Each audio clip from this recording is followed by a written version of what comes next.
আমন্ত্রণ জানাচ্ছি মিস্টার খলিলিকে, তিনি এসে বসবেন এবং আমরা কথা বলবো আমাদের ভোটের রাজনীতি নিয়ে, ভোটাধিকার মানুষ কিভাবে প্রয়োগ করতে পারছে এবং পারছে না। মিস্টার খলিলি, আপনাকে ওয়েলকাম জানাচ্ছি এটিএন বাংলার স্টুডিওতে। কেমন লাগছে স্টুডিও, কেমন লাগছে আপনার কাছে? ভালো, চমৎকার। সারাদিন আমরা ব্যবহার করব আমরা আমাদের সারা দেশে যে রিপোর্টার তাদের ফুটেজ দেখানোর জন্য, এবং পাশাপাশি যখন ফলাফল আসবে সেটা আমরা স্কোরবোর্ডে আপনাদের জানিয়ে দিব। Please sit. থ্যাংক ইউ, আপনি আসবার জন্য অনেক ধন্যবাদ। তো সব মিলিয়ে আপনি যতক্ষণ খবর পেয়েছেন, কেমন হচ্ছে আসলে ভোট? আমি কিন্তু উদয়ন মাঠ থেকে দিয়ে আসলাম, উদয়ন স্কুল থেকে।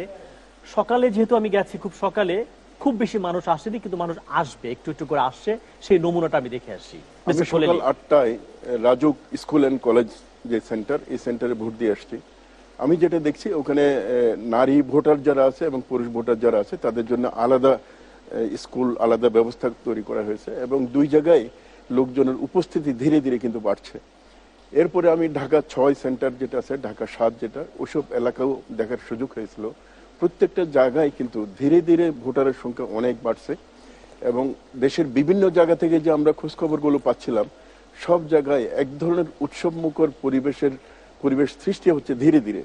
যেমন চট্টগ্রামের চকরিয়ার আমি খবর নিয়েছি, চট্টগ্রামের সাতকানিয়া, চন্দনাইশ, বাঁশখালী, সকল জায়গায় ভোটারদের উপস্থিতি বেশ উল্লেখযোগ্যভাবে বাড়ছে এবং শান্তিপূর্ণভাবে সবকিছু হচ্ছে।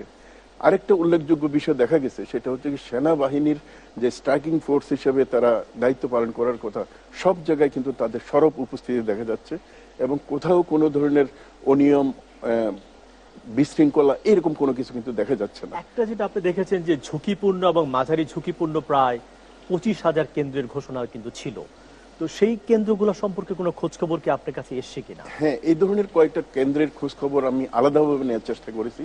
যেমন চট্টগ্রামের যে মানে কক্সবাজারের চকরিয়া যে সেন্টারটা, এখানে হাই প্রোফাইল ব্যক্তিরা কন্টেস্ট করছেন, তো স্বাভাবিকভাবে এখানে কিন্তু ঝুঁকিপূর্ণ এলাকা হিসেবে অনেকগুলো সেন্টারকে দেখা হচ্ছিল।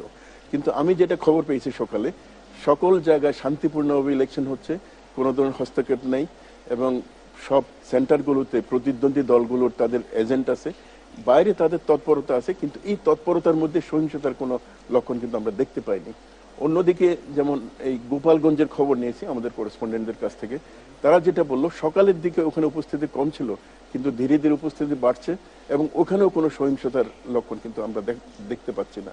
অন্যদিকে রাজশাহী এবং উত্তরবঙ্গের বেশ কয়েকটা সেন্টারের খবর নিয়েছে, ওখানে কিন্তু উপস্থিতি তুলনামূলকভাবে একদম সকাল থেকে অনেক বেশি, এবং ওখানকার প্রতিদ্বন্দ্বী যারা আছেন তারা আশাবাদ ব্যক্ত করেছেন যে না, এটা ভালো নির্বাচন হচ্ছে। অন্যদিকে হাই প্রোফাইল যে কয়েকটি সেন্টার আমাদের এখানে আছে, বিএনপি চেয়ারম্যান তারেক রহমান সাহেব প্রতিদ্বন্দ্বিতা করছেন, ওনার সাথে অনেকেই এই ভোট সেন্টারে গিয়েছেন, এবং ওখানেও দেখা যাচ্ছে জনগণের উৎসাহ, নারী এবং পুরুষ ভোটার উভয় ভোটার উপস্থিতি উল্লেখযোগ্য। তার পাশে আরেকটা সেন্টার থেকে জামাতের আমির ডাক্তার শফিক সাহেব প্রতিদ্বন্দ্বিতা করছেন, উনি ওখানেও কিন্তু প্রচুর ভোটার দেখা যাচ্ছে, এবং ভোট দেওয়ার পরে উনি যেটা আশাবাদ ব্যক্ত করেছেন সেটা হচ্ছে ভালো ভোট হচ্ছে, জনগণ যাদের পক্ষে রায় দিবে তারাই সরকার গঠন করবে।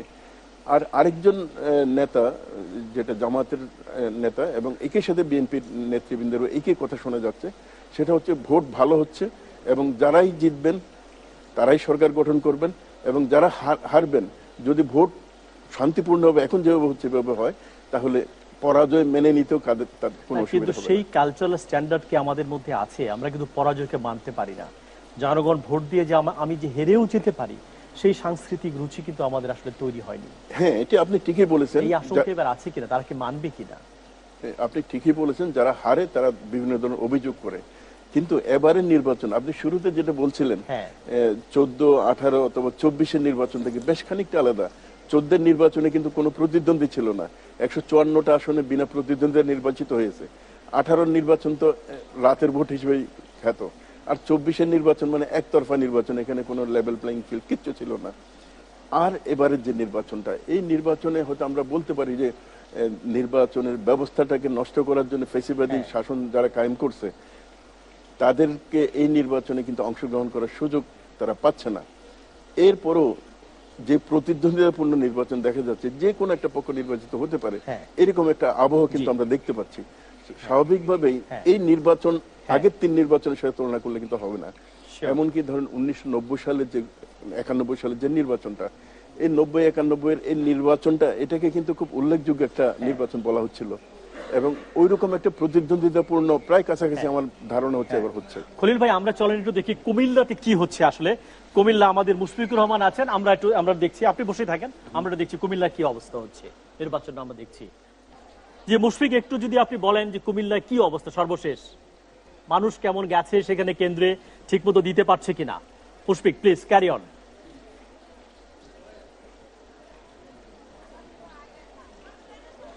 ধন্যবাদ আপনাকে রুবায়েত। আমি আছি চৌদ্দগ্রামের প্রত্যন্ত একটা গ্রামে, ধোপাখিলায় ভোট কেন্দ্র যেটি উচ্চ বিদ্যালয়ের, সেই ভোট কেন্দ্রে আছি।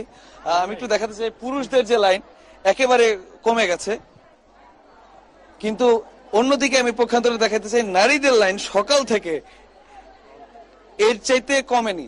মানে এত লম্বা লাইন যে, এবং নারী ভোটারদের যে আগ্রহ, তাদের সাথে আমরা একটু কথা বলার চেষ্টা করেছি। তারা যেটা বলেছেন যে সকাল সকাল ভোট দিয়ে আসলে তারা তাদের যে সংসারের কাজ থাকে সেই কাজগুলোতে মনোনিবেশ করতে চান, এবং আমরা তাদের সাথে ভোটের যে পরিবেশ সেই পরিবেশ নিয়ে আলাপ করার চেষ্টা করেছি। তারা যেটা বলেছেন যে ভোটের পরিবেশ এবার বেশ ভালো দেখছেন তারা, এর ফলে তারা স্বাচ্ছন্দ্যে ভোট দিতে এসেছেন। আমরা একটু ভোট কেন্দ্রের ভেতরের দিকেও একটু যাওয়ার চেষ্টা করব, দেখানোর চেষ্টা করব ঠিক কিভাবে ভোট গ্রহণ চলছে। এবং আমরা এই কেন্দ্রে একটু আগেও এসেছিলাম, আমরা দেখে গেছি যে এখানকার যে ভোটাররা বেশ স্বাচ্ছন্দ্যে ভোট দিতে পারছেন। ভেতরে যারা ভোটের পোলিং এজেন্ট থেকে শুরু করে বিভিন্ন যে প্রার্থীর যে পোলিং এজেন্টরা রয়েছেন বা প্রিসাইডিং অফিসার যিনি আছেন, তিনি কিন্তু আসলে বেশ আন্তরিকতার সাথেই সবকিছু এখানে করছেন। আমরা একটু ভোট দেওয়ার অপেক্ষায় আছেন একজন এই প্রজন্মের ভোটার, তার সাথে একটু কথা বলতে চাই। আপনি কি ভোট দিয়েছেন? না, সিরিয়াল আছে আমি। আচ্ছা, এই আজকে যে নির্বাচনটি অনুষ্ঠিত হচ্ছে, ভোট গ্রহণটি অনুষ্ঠিত হচ্ছে, এটা কি আপনি প্রথমবারের মতো ভোট দিচ্ছেন না আগে দিয়েছেন? না, আমি প্রথমবারে ভোট দিচ্ছি। তরুণ প্রজন্মের ভোটার, আপনাদের কাছে তো আসলে অনেক প্রত্যাশা থাকে দেশের রাষ্ট্রে, তো আপনাদের যে প্রত্যাশাটা ছিল জুলাই পরবর্তী সময়ে, সেটা কি আসলে আজকে ভোট দিতে এসছেন সেই ভোটের মাধ্যমে আসলে প্রতিফলিত হবে কিনা, বা যেভাবে ভোট দিতে চেয়েছেন আপনারা সেভাবে পারছেন কিনা? জি, আলহামদুলিল্লাহ, আমরা ওইভাবে ভোট দিতে পারতেছি। আমরা ধন্যবাদ জানাচ্ছি আমরা বর্তমান এই নির্বাচন কমিশনকে, যে আমাদেরকে এত সুষ্ঠুভাবে আমাদেরকে ভোট প্রদানের জন্য সুযোগ হয়েছে। এই কেন্দ্রে যিনি প্রিসাইডিং অফিসার আছে, উনি আমাদেরকে অনেক সহায়তা করতেছে যে সঠিকভাবে এবং সঠিক ভোট প্রদান করানোর জন্য। আচ্ছা, আপনাদের এলাকায় এমনিতে ভোটকে কেন্দ্র করে কোনো বিশৃঙ্খলা তৈরি হয়েছে? না না, আলহামদুলিল্লাহ, আমাদের এখানে এই কোনো বিশৃঙ্খলা হয় নাই, সুষ্ঠু ভোটে হচ্ছে আলহামদুলিল্লাহ। যেমনটা উনি বলছিলেন, আমরাও দেখেছি সকাল থেকে চৌদ্দগ্রামের আসলে বিভিন্ন কেন্দ্রে আমরা ঘুরেছি, বিশেষ করে ডাক্তার জামাতের নায়েবে আমির ডাক্তার আব্দুল্লাহ তাহের, তার কিছুক্ষণ আগে তিনি তার যে কেন্দ্র সেই কেন্দ্রে তিনি ভোট দিয়েছেন। তার কাছেও আমরা জানতে চেয়েছিলাম যে আসলে কোনো ঘটনার বা বিশৃঙ্খলার কোনো তথ্য তার কাছে আছে কিনা। তিনিও কিন্তু বলেছেন যে আসলে কোনো বিশৃঙ্খলার তথ্য নেই, তবে দুই একটা বিচ্ছিন্ন ঘটনা ঘটেছে, তবে সেটা খুব বড় সড় না। তিনি বলেছেন যে ভোটের ফলাফল আসলে যেমনটাই হোক, সুষ্ঠু ভোট হলে তারা মেনে নেবেন। আমি একটু ভোট কেন্দ্রের ভেতরে আপনাদের যদি দেখাই, ভোটের যে কার্যক্রম সেটা আসলে বেশ সুষ্ঠুভাবেই সেটা কিন্তু হচ্ছে। আমরা দেখতে পাচ্ছি যে এখানে যারা পোলিং এজেন্টরা রয়েছেন তারা কিন্তু বেশ শৃঙ্খলা মেনেই এখানে কাজ করছেন, এবং ভোটার যারা আছেন তারা এখানে ভোট দিচ্ছেন। যেহেতু এই কেন্দ্রটায় বা এই কক্ষটায় একটু ভোটারের সংখ্যা কম, আমরা একটু কথা বলার চেষ্টা করব একজন পোলিং এজেন্টের সাথে। আপনি কোন প্রার্থীর পোলিং এজেন্ট? না, আমরা পোলিং অফিসার।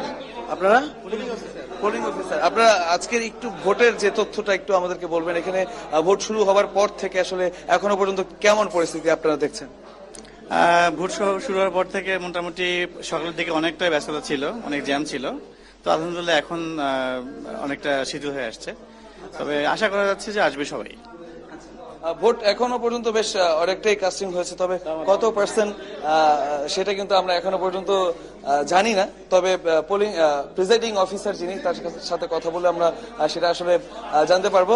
আপনি কি ভোট দিতে এসেছেন? জি স্যার। আচ্ছা, তো কেমন দেখলেন বাইরের অবস্থা এবং আপনাদের এলাকার সার্বিক নির্বাচনের পরিস্থিতি কেমন? খুব ভালো স্যার, খুব ভালো, এবং সবচেয়ে সতর্ক এবার ভোট গ্রহণ করতেছে, কোনো ঝামেলা নাই, কোনো কিছু নেই। ধন্যবাদ আপনাকে। আমরা একটু পোলিং এজেন্টের সাথে যদি একটু কথা বলি, আপনারা কোন প্রার্থীর পোলিং এজেন্ট? আমি অ্যাডভোকেট আলমগীর সাহেবের মাসমার্কা। আপনাদের কাজ করতে কি কোনো অসুবিধা হচ্ছে? কোনো সমস্যা নাই, আমাদের অনেক ভোট পড়ছে এখানে, মাসমার্কা অনেক ভোট পড়ছে এখানে ইনশাল্লাহ। আপনার কাছে একটু জানতে চাই, আপনি কোন প্রার্থীর পোলিং এজেন্ট? ডাব মার্কার। আপনার কাজ করতে কোনো প্রতিবন্ধকতা সৃষ্টি? না, কোনো সৃষ্টি হয় না, কোনো প্রতিবাদ সুন্দরভাবে স্মুথলি আমরা কাজ করতেছি। ধন্যবাদ আপনাকে। পোলিং এজেন্টরা যেমনটি বললেন, আসলে প্রত্যেকটা কেন্দ্রেই আমরা গিয়ে দেখেছি এরকম পোলিং এজেন্টরা স্বাচ্ছন্দ্যেই কাজ করছেন। পোলিং এজেন্টদেরকে কক্ষ থেকে বের করে দেওয়ার যে প্রবণতা আগে থাকতো, সেগুলো কিন্তু এখন আর তেমন দেখা যায় না। আমরা আবারও একটু নারী ভোটারদের লাইনগুলো দেখাতেই হয়, একটু সুবিশাল লাইন, তারা দীর্ঘক্ষণ দাঁড়িয়ে কিন্তু ভোট দিচ্ছেন এবং বেশ কয়েকটি কক্ষ রয়েছে তাদের ভোটের জন্য। এই কেন্দ্রটার মধ্যে কিন্তু পুরুষদের ভোট যে কক্ষ সেটা নারীদের চাইতে কম, তারপরেও দেখা যাচ্ছে যে নারীরা বেশি সংখ্যক কক্ষে ভোট দিতে পারছেন, তারপরে কিন্তু তাদের লাইন আসলে বেড়েই চলেছেন। এই যে এলাকার প্রবীণ একজন এসেছেন ভোট দিতে, আমরা একটু তার সাথে একটু কথা বলতে চাই। এলাকার নির্বাচনী পরিস্থিতি কেমন দেখছেন? ভালোই আছে। ভালো আছেন? আপনি তো জীবনে অনেক ভোট দিয়েছেন, হ্যাঁ অনেক ভোট, আপনার এত বছর বয়স, তো এইবারের নির্বাচনটা আপনার কাছে কেমন এবং ভোট দিতে আসলেন কেমন দেখছেন? খুব শান্তিময় হয়েছে, শান্তি দেখা যাচ্ছে, যে নীরব নিঃশব্দ। আপনার এই এলাকায় আগেকার নির্বাচনী যে পরিস্থিতি থাকতো, আগের যে ভোটগুলো হয়েছে আর এখনকার যে ভোট, সেগুলোর মধ্যে পার্থক্যটা কেমন দেখছেন? এখন খুব নিরিবিলি হচ্ছে আর কি, আগে সেটা হইতো না। আমাদের মুশফিকুর রহমান, আপনাকে অনেক ধন্যবাদ। কুমিল্লা থেকে তিনি আমাদেরকে ভোটের সবশেষ তথ্য আমাদেরকে জানাচ্ছিলেন। খলিল ভাই, আপনিও দেখলেন বিশাল সংখ্যক নারী ভোট আর এখানে ভোট দিচ্ছেন। এইসব নিয়ে আপনার সঙ্গে আমরা আরো কথা বলবো। খুলনা নির্বাচনের অবস্থাটা কেমন আমরা একটু দেখে আসি। মিস্টার হাবিব, আপনি কি শুনতে পাচ্ছেন কিনা? হ্যাঁ, আমি শুনতে পাচ্ছি। একটু খুলনা নিয়ে যদি আমাদেরকে হালনাগাদ করেন, খুলনায় কেমন নির্বাচন হচ্ছে, কি অবস্থা? খুলনার নির্বাচন, আমি আধা ঘন্টা আগ পর্যন্ত সকাল থেকে বিভিন্ন কেন্দ্র ঘুরেছি, প্রার্থীদের সঙ্গে কথা বলেছি। তারা সবাই বলছেন যে নির্বাচন সুষ্ঠু এবং সুন্দর হচ্ছে। তবে খুলনা 2 আসনে বিএনপির প্রার্থী অভিযোগ করেছেন যে খুলনা আলিয়া মাদ্রাসা কেন্দ্রে বিএনপির সাবেক দপ্তর সম্পাদক কোচি ভোট দিতে গেলে সেখানে আলিয়া মাদ্রাসার প্রিন্সিপাল, তিনি জামাত নেতা, তিনি তাকে লাইন থেকে ধাক্কা দিয়ে বের করে দিলে তিনি আহত হন এবং হাসপাতালে নেওয়ার পরে তার মৃত্যু হয়। তিনি সাংবাদিকদেরকে বলেছেন যে তার এই মৃত্যুর ঘটনা তদন্ত করে দোষী ব্যক্তিদের বিচার তিনি দাবি করেছেন। এছাড়া সার্বিক সব জায়গাতেই আমরা দেখেছি সেনাবাহিনী, নৌবাহিনী, যৌথ বাহিনী টহল দিচ্ছে, কেন্দ্রগুলো, গুরুত্বপূর্ণ কেন্দ্রগুলোতে অবস্থান নিচ্ছে। এবং আমাদের এখানে খুলনায় অনেক কেন্দ্রীয় নেতা, জামাত, শিবির এবং বিএনপির কেন্দ্রীয় নেতারা, ভোটার, তারা এখানে তাদের ভোট প্রয়োগ করেছেন। এবং সকালের দিকে একটু আবহাওয়া ঠান্ডা থাকায় ভোটারের উপস্থিতি কম থাকলেও 9টার পরে ভোটারের উপস্থিতি বেড়েছে। এবং একটা লক্ষণীয় বিষয় যে খুলনায় মহিলা ভোটারের উপস্থিতিটা পুরুষ ভোটারের থেকে অনেক অনেক বেশি। এবং আমি আরেকটু বলে রাখি যে খুলনায় যে 35 জন প্রার্থী প্রতিদ্বন্দ্বিতা করছেন, এর মধ্যে অন্তত 15 জন প্রার্থী যে তারা নিজেদেরকেই নিজেরা ভোট দিতে পারছেন না, কারণ তারা ওই এলাকার ভোটার না, যে এলাকার ইলেকশন করছেন তারা অন্য এলাকার ভোটার হয়, তারা তাদের নিজেদের ভোটটি প্রয়োগ করতে পারছেন না। আর সবকিছু মিলে এখন পর্যন্ত শান্তিপূর্ণ অবস্থা বিরাজ করছে। অনেক ধন্যবাদ এস এম হাবিব, খুলনা থেকে আমাদেরকে নির্বাচনের সবশেষ তথ্য জানাচ্ছিলেন। একটু মন খারাপ হয়ে গেল যে হাসপাতালে নেওয়া হয়েছে, আবার এক ধরনের মারাও গেছেন তিনি। খলিল ভাই, কিভাবে দেখলেন তাহলে? উনি একটা অভিযোগের কথা বলছেন, বিএনপির নেতৃত্ব থেকে অভিযোগ আসছে একজন ভোটার যিনি ভোট দিতে গিয়েছিলেন, লাইনে ওনাকে ধাক্কা দেওয়া হয়েছে এবং উনি পরে হাসপাতালে মারা গেছেন। এটা আসলে একটা ফৌজদারি ধরনের একটা অভিযোগ। এই অভিযোগগুলো তদন্ত ছাড়া কিন্তু বলা যাচ্ছে না। এখানে অভিযোগে যেটা বলা হচ্ছে, ওই মাদ্রাসার প্রিন্সিপাল সাহেব তাকে ধাক্কা দিয়েছেন। এটা আসলে ঠিক অনুমান করা কঠিন, কারণ একটা সেন্টারের প্রিসাইডিং অফিসার যিনি থাকবেন তার পক্ষে এ ধরনের লাইনে যে ধাক্কা দেওয়া খুব কঠিন বিষয়। আর সাধারণভাবে আমরা যেটা দেখি, হার্ট আপনার স্ট্রোক অথবা হার্ট অ্যাটাক, এইসব ক্ষেত্রে কিন্তু সাধারণত পড়ে যায় হঠাৎ করে, এরকম কিছু হয়। যাই হোক, এটা তদন্ত করার পরে আইন শৃঙ্খলা বাহিনী পুরোটা বলতে পারবে। জি, এটা মন্তব্য করা যাচ্ছে না। তবে আমরা ওনার রিপোর্টে, খুলনার রিপোর্টে যে জিনিসটা দেখতে পাই, কুমিল্লার রিপোর্টে কিন্তু একই বিষয়। তার মানে নারী ভোটার তুলনামূলকভাবে অনেক বেশি। এটা কিন্তু এবার মনে হয় নির্বাচনে একটা ডিটারমাইনিং ফ্যাক্টর হয়ে দাঁড়াতে পারে শেষ পর্যন্ত। যারা তরুণ ভোটার বলা হচ্ছে 4 থেকে 4.5 কোটি, তারা কি ধরনের রোল প্লে করতে পারে, গেম চেঞ্জার কে হতে পারে আসলে? এখন তরুণ যেটা আছে 4 কোটির বেশি ভোটার, এরা তো অবশ্যই গেম চেঞ্জার বলা যায়, কারণ এদের সংখ্যাটা মানে অনূর্ধ্ব 33 বছর সম্ভবত প্রায় 40%-এর মতো, 45%-এর মতো। তো স্বাভাবিকভাবে তাদের চিন্তা ভাবনা যেটা, সেটার একটা প্রতিফলন কিন্তু এখানে ঘটবে। আর এই ইয়াং ভোটারদের মধ্যে ছেলে এবং মেয়ে দুই পক্ষই আছে, কিন্তু এমনি লাইন থেকে ঠিক পরিষ্কার বোঝা যাচ্ছে না এখানে ইয়াং ভোটার কেমন, বয়স্ক কেমন, কারণ এখানে এক ধরনের মিশ্রণ দেখা যাচ্ছে। কোনো লাইনেই শুধুমাত্র ইয়াং ভোটাররা আছে, বয়স্ক ভোটার নেই, এমন কিন্তু পুরুষের লাইনে দেখা যাচ্ছে না। আর মেয়েদের লাইনে সাধারণত আমাদের গ্রামের মেয়েরা একটু হিজাব পরে, তো স্বাভাবিকভাবেই তাদের বাইরে থেকে দেখা বোঝা যায় না তারা ইয়াং নাকি বয়স্ক, মানে ধর্মপ্রাণ মুসলিম এইটুকু টের পাওয়া যাচ্ছে, এটুকু বোঝা যাচ্ছে। খলিল ভাই, আমরা কথা বলবো এটা নিয়ে, এটা খুব ইতিবাচক যে নারীরা ভোট দিচ্ছে। আমরা একটু মানিকগঞ্জে আমাদের যিনি প্রতিনিধি আছেন শহীদুল ইসলাম সুজন, তিনি মানিকগঞ্জের সবশেষ তথ্য আমাদের জানাবেন, ভোট কেমন হচ্ছে। মিস্টার শহীদুল, আপনি যদি একটু বলেন মানিকগঞ্জে কেমন ভোট হচ্ছে, কোনো অপ্রীতিকর অবস্থা হয়েছে কিনা, খুলনায় একটু শুনে আমাদের মন খারাপ হলো। আপনি মানিকগঞ্জে কিভাবে দেখছেন? আমি এখন আছি মানিকগঞ্জ 3 আসনে গিলানো সরকারি প্রাথমিক বিদ্যালয়ে। আপনারা দেখছেন যে এখানে কিন্তু সকাল থেকেই ভোটার উপস্থিতি ব্যাপক লক্ষ্য করা যাচ্ছে। আপনারা দেখছেন যে আমার পিছনে দেখছেন যে মানিকগঞ্জ 3 আসনের যিনি বিএনপি মনোনীত সংসদ সদস্য প্রার্থী আফরোজা খান রিদা, তিনি কিন্তু তার পরিবারের সদস্যদের নিয়ে কিন্তু ভোট দিয়ে গেলেন মাত্র। আমরা আপনাদেরকে জানিয়ে রাখতে চাই, এটা কিন্তু মানিকগঞ্জ 3 আসনটি কিন্তু মানিকগঞ্জের বিএনপি একটি ঘাঁটি বলা হয়, যে কারণে কিন্তু দীর্ঘ 17 বছর যে তারা ভোট দিতে পারেনি, একটি মানুষের একটি উৎসাহ উদ্যাপনা আমরা সকাল থেকে লক্ষ্য করছি। যেমন পুরুষ ভোটার ঠিক, নারী ভোটার উপস্থিতি ঠিক কিন্তু তার চেয়ে অনেক বেশি দেখছি। তো এখানে আফরোজা খান রিদা মানিকগঞ্জ 3 আসনের যিনি সংসদ পদপ্রার্থী, তিনি যেটা বললেন যে আমরা আসলে এখন পর্যন্ত সুষ্ঠু ভোটের আশা করছি এবং পরিবেশ এই ভোটারদের উপস্থিতিও উনি ব্যাপকভাবে বলছে যে ব্যাপক উৎসাহ উদ্দীপনা দিচ্ছে। তো আমরা এখন চলে যাব সরাসরি তার কাছে তার অনুভূতি সম্পর্কে। দীর্ঘ 17 বছর পরে আজকে প্রথম ভোট দিতে পারলাম।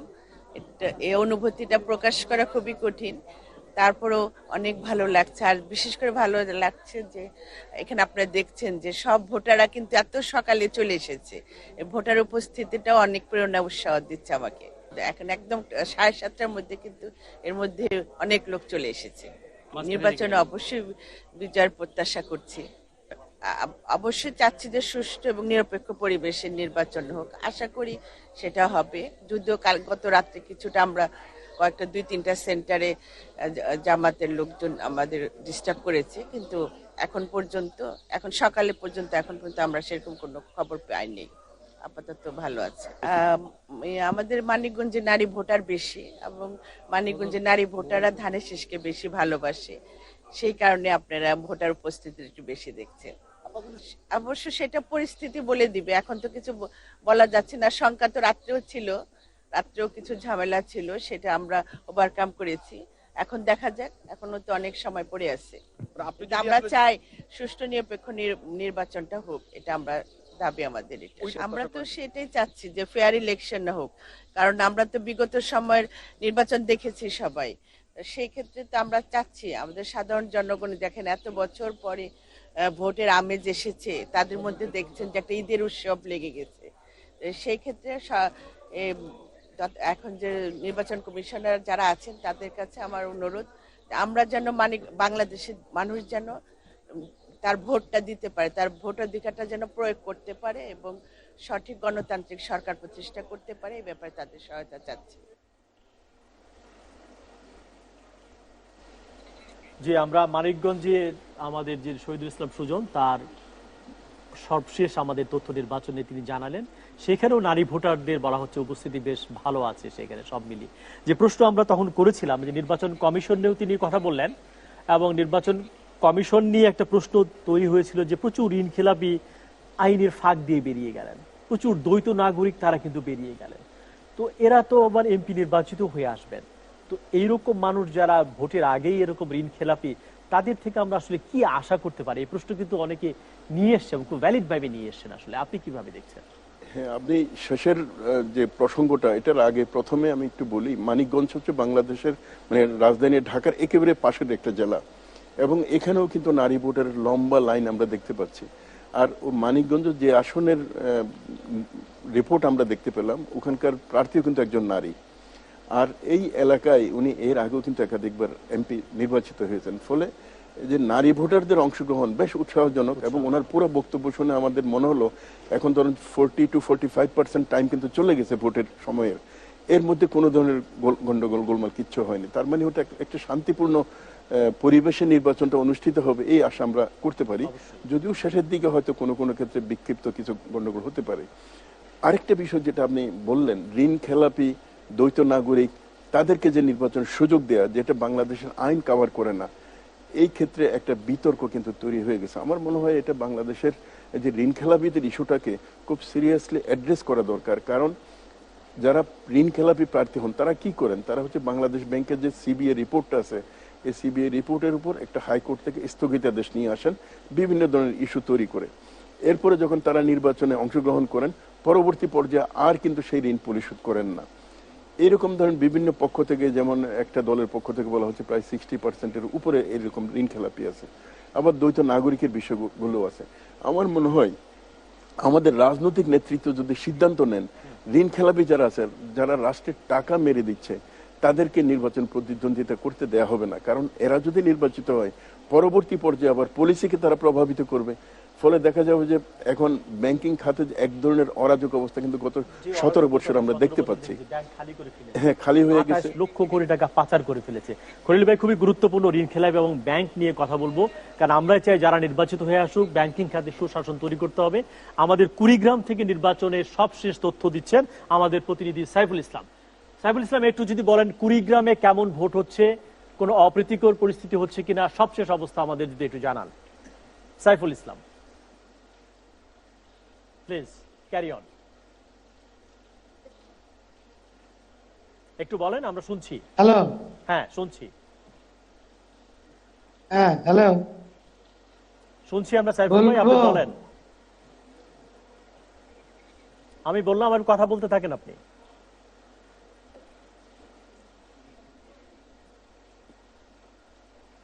হ্যাঁ, এখন আমি দাঁড়িয়ে কুড়িগ্রাম 2 আসনে আমার মনে হচ্ছে একটু সাউন্ডের সমস্যা হচ্ছে, এটা ঠিক করা হোক। আমাদের কন্ট্রোল রুমকে বলবো এটা ঠিক করা হোক, তারপরে আমরা আলোচনায় আসবো। কুড়িগ্রাম থেকে সাউন্ডটি আমরা ভালো পাচ্ছি না। জি, একটু পরে দেখানো হোক।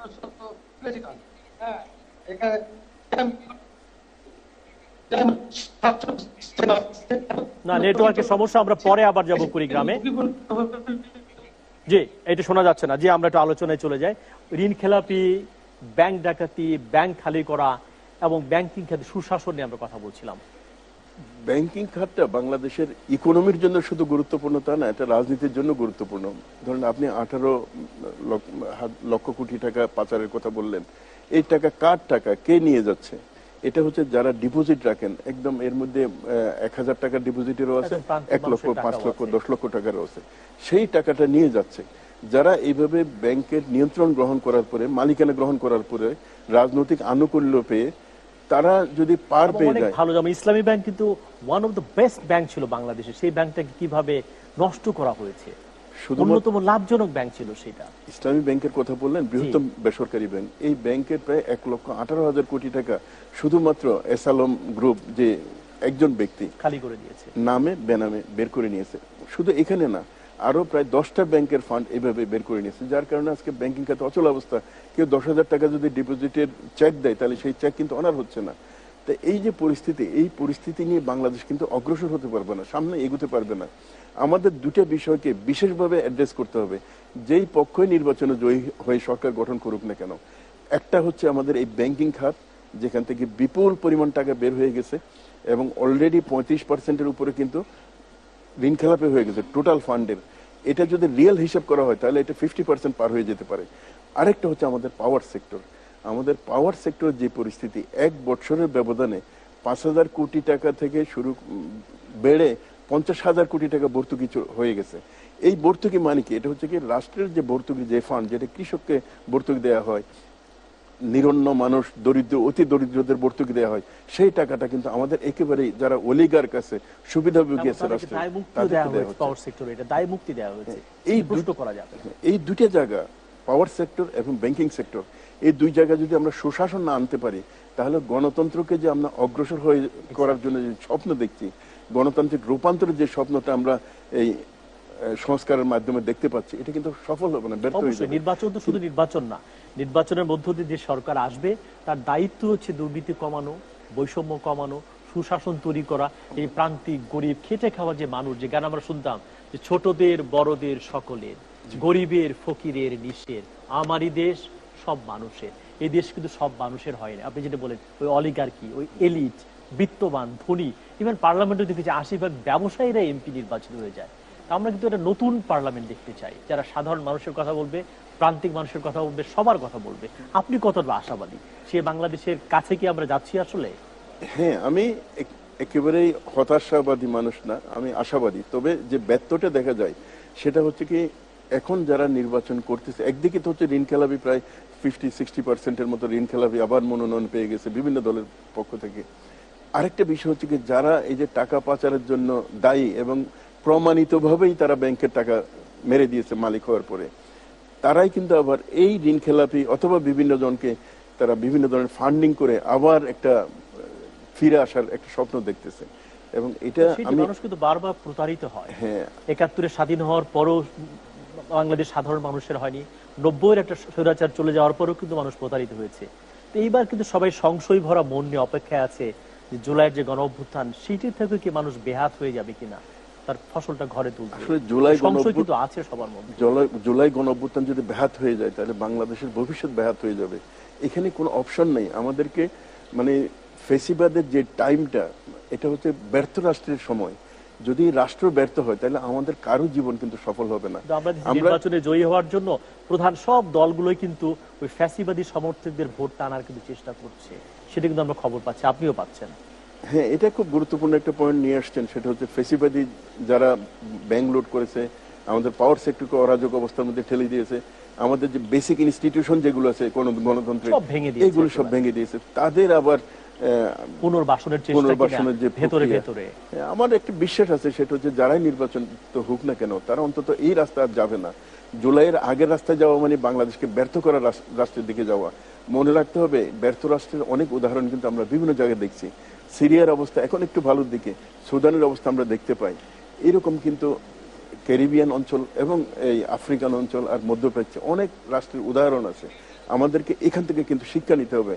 রাষ্ট্রটা আমাদের সকলের, এখানকার জলবায়ু, এখানকার আবহাওয়া, এখানকার পরিবেশ হচ্ছে আমাদের সবাইকে শেয়ার করতে হয়। ফলে আমরা এই জিনিসটা যদি খেয়াল না রাখি, রাষ্ট্রকে টিকিয়ে রাখতে হবে, রাষ্ট্রকে এগিয়ে নিয়ে যেতে হবে। অনেক ধন্যবাদ খলিলি ভাই আসবার জন্য, কথা বলবার জন্য। ইস্পাহানী মির্জাপুর ভোটের মাঠে সারাদিন। প্রিয় দর্শক, আমাদের সঙ্গে সারাদিন ধরে আপনি থাকবেন।